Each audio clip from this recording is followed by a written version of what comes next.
everybody. This is Jan, of course, for the Becoming Light Membership Circle.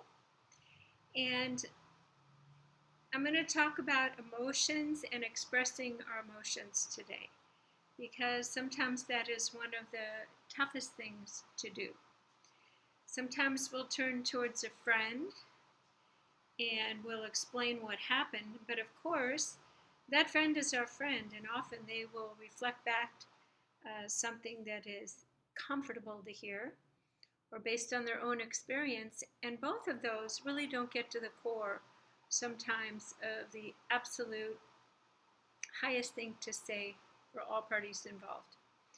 And even though they say that talking to a friend is better than talking to a counselor, just for 10 minutes talking to a close friend, it does relieve a pressure cooker.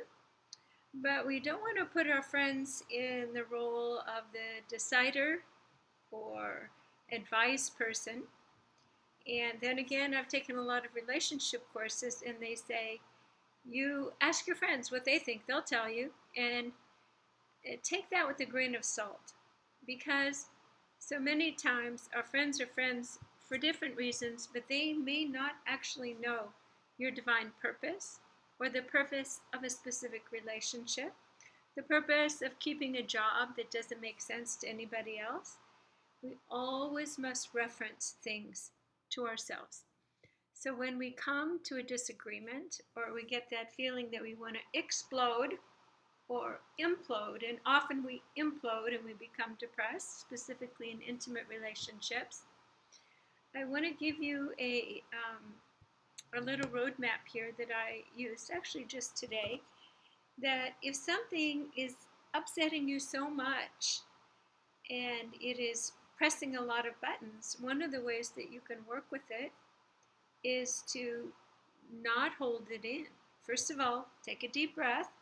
Don't be in a rage. Don't call names. No blaming. But what you say is, when you did this, I felt disrespected. I couldn't trust you, that you don't honor my feelings. So you say, when you did this, this is how I felt, and I would like to check in with you as to the source of, you can even say, I know there's a good reason you did this, and I'm curious, and it's very important to me for my self-respect to understand the nature of this, whatever it was. Slight, maybe they forgot, maybe they just couldn't get to it right in the time frame that you had.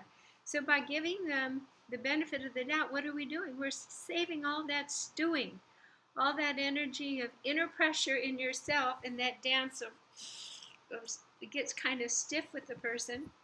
So if you already have a communication set with this person, that you say, you know, if anything ever comes up between us, can we say, I'm feeling this way, I'm feeling triggered.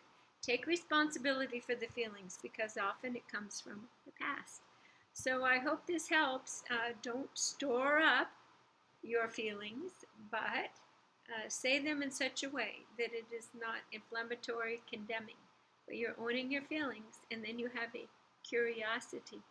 I'm wondering what you think about this, or I was wondering what brought you to that conclusion or that behavior that made me feel this way.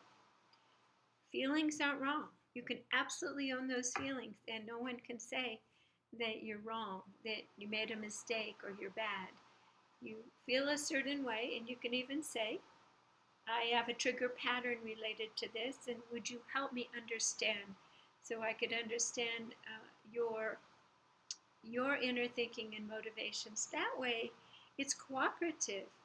And again, the whole thing is healing ourselves of old patterns, holding things in, imploding, blaming ourselves, and spending all that wasted energy going around and around and around about something that you could simply go right to the person with some simple words. And usually they say, thank you for bringing this up, and they'll say something positive and supportive, that the relationship then gets back on.